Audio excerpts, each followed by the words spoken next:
Hi, welcome to Profit Patterns. This video is only for educational purpose. I am not a SEBI registered advisor. ఈ వీడియోలో నేను budget అంటే ఏంటి, బడ్జెట్కి stock మార్కెట్కి సంబంధం ఏమో అని చెప్పి ఎక్స్ప్లెయిన్ చేస్తాను.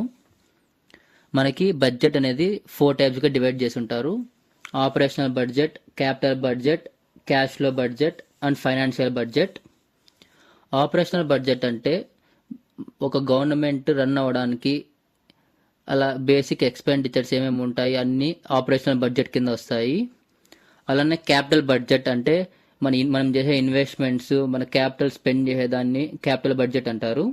క్యాష్ ఫ్లో బడ్జెట్ అంటే ఇప్పుడు మనకి మార్కెట్లోకి అమౌంట్ వస్తుంది వెళ్తుంది, మనం ఏదైనా ఒకటి కొంటుంటాం అమ్ముతుంటాం, అలా మార్కెట్లో అమౌంట్ సర్క్యులేట్ అయ్యేదాన్ని క్యాష్ ఫ్లో బడ్జెట్ అంటారు. దీనికి సంబంధించి బ్యాంక్స్, ఎన్బిఎఫ్సిస్ వాటిలలో గవర్నమెంట్ అనేది స్కీమ్స్ ప్రొవైడ్ చేస్తూ ఉంటుంది. Next financial budget. ఇందులో మనకి స్టాక్ మార్కెట్ సంబంధించిండేది, ట్యాక్సెస్ సంబంధించిండేది, ఇంట్రెస్ట్ రేట్స్ వాటికి సంబంధించి అన్ని దాని గురించి ఫైనాన్షియల్ బడ్జెట్స్లో డిస్కస్ చేస్తారు. ఇప్పుడు మనము డీటెయిల్గా స్టాక్ మార్కెట్కి బడ్జెట్కి ఏం సంబంధం ఉంది అని చెప్పి ఈ వీడియోలో తెలుసుకుందాం. రీసెంట్గా గవర్నమెంట్ పాప్కార్న్స్ మీద జిఎస్టీ అనేది ఇంప్లిమెంట్ చేసింది. 5% GST on loose popcorn, 12% GST on packet popcorn and 18% GST on caramel popcorn. ఇలా చేయడం వల్ల మనకి స్టాక్ మార్కెట్లో ఇప్పుడు మెయిన్ పాప్కార్న్ రిలేటెడ్గా బిజినెస్ చేసే కంపెనీ, ఫర్ ఎగ్జాంపుల్ ఇప్పుడు పీవీఆర్ ఐనాక్స్ ఉంది. ఇది లాస్ట్ 1 month నుంచి 20% ఫాల్ అయింది.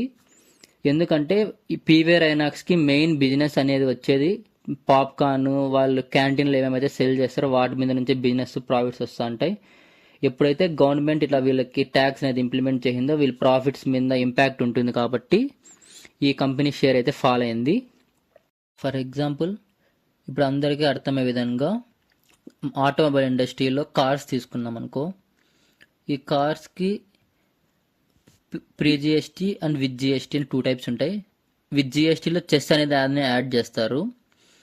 ప్రీ జిఎస్టీలో కార్స్ లెస్ దాన్ 1200cc ఉండే కార్స్కి 28% జిఎస్టీ ఉంటుంది. అలానే 1200 to 1500cc ఉన్న కార్స్కి 39% జిఎస్టీ ఉంటుంది. 1500cc to 42 to 45% జిఎస్టీ అనేది ఉంటుంది. అండ్ వాటికి చెస్ యాడ్ చేస్తే ఫైనల్ జిఎస్టీ అనేది ఇలా ఉంటుంది. సపోజ్ ఇప్పుడు మహీంద్రా థార్ అనే కార్కి ఎలా ఉంటుంది అనేది ఒక రైట్ సైడ్ ఇక్కడ మనం చూస్తున్నాం. బేస్ ప్రైస్ అనేది 9,22,297 ఉంటుంది.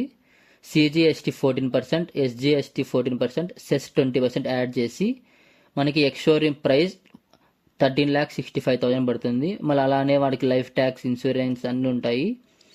మనం ఇక్కడ క్లియర్గా చూడొచ్చు కార్ యొక్క షోరూమ్ ప్రైస్కి, అలానే కార్ బేస్ ప్రైస్కి అండ్ ఓవరాల్ మనకు వచ్చే ప్రైస్కి ఎంత డిఫరెన్స్ ఉందో ఆల్మోస్ట్ డబుల్ ఉంటుంది. సో ఇలానే మనకి మార్కెట్లో జిఎస్టీ అలా వేయడం వల్ల కామన్ మ్యాన్ చాలా ఎఫెక్ట్ అవుతాడు. మనకి మార్కెట్ బడ్జెట్ అప్పుడు న్యూస్ బట్టి రియాక్ట్ అవుతూ ఉంటుంది, మనం తీసుకునే న్యూసెస్ బట్టి. ఇక్కడ చూడొచ్చు ఏ ఇయర్లో మార్కెట్ ఎంత % పెరిగింది, ఎంత ఫాల్ అయింది అనేది ఉంది ఇక్కడ. 2013లో 2% మార్కెట్ ఫాల్ అయింది. అలానే 2014లో 0.40% పెరిగింది. యావరేజ్గా మనకి 0.19% అనేది బడ్జెట్ రోజు మూవ్మెంట్ ఉండింది. 2014లో అయితే 0.13% ఫాల్ అయింది. మనకి బడ్జెట్ అనేది మన ఫైనాన్షియల్ మినిస్టర్ నిర్మలా సీతారామన్ గారు అనౌన్స్ చేస్తారు. మనకి ఏ సెక్టార్స్లో ఎంత బడ్జెట్ అనౌన్స్ చేస్తారు, సెక్టార్ వైజ్గా మనం క్లారిటీగా తెలుసుకుందాం. ఫస్ట్ మన బడ్జెట్ డిఫెన్స్లో ఎక్కువ స్పెండ్ చేస్తున్నారు. డిఫెన్స్లో 4,54,773 crores స్పెండ్ చేస్తున్నారు. రూరల్ డెవలప్మెంట్లో 2,65,000 crores 808 rupees స్పెండ్ చేస్తున్నారు. మేజర్ సెక్టార్ కాంట్రిబ్యూషన్స్ వచ్చి construction, defence, green energy, railway, data centre, artificial intelligence. మనకి 2025లో మన ఎకానమీని స్ట్రెంథెన్ చేయకి కొన్ని కీ ఫోకసెస్ ఉన్నాయి. Increasing subsidies, implementing tax reforms, promoting job creations, boosting infrastructure investments. ఈ విధంగా బడ్జెట్ ప్రభావం స్టాక్ మార్కెట్ మీద ఉంటుంది. మన బడ్జెట్లో ఫైనాన్షియల్ మినిస్టర్ తీసుకునే ఏ డెసిషన్ అయినా స్టాక్ మార్కెట్ మీద ఇంపాక్ట్ చేసి ఉంటుంది. మన ఫైనాన్షియల్ మినిస్టర్ ఏ సెక్టార్స్ అయితే కీ ఫోకసింగ్గా ఉంటాయో ఆ సెక్టార్స్లో మనం ఇన్వెస్ట్మెంట్ చేస్తే మనం ఇన్వెస్ట్ చేయని కంపెనీస్కి ఎక్కువ ప్రాఫిట్స్ వచ్చి బాగా గ్రో అయ్యేలా హెల్ప్ అవుతాయి. సో మనకి బడ్జెట్ అనేది మార్కెట్లో చాలా ఇంపార్టెంట్గా ఉంటుంది.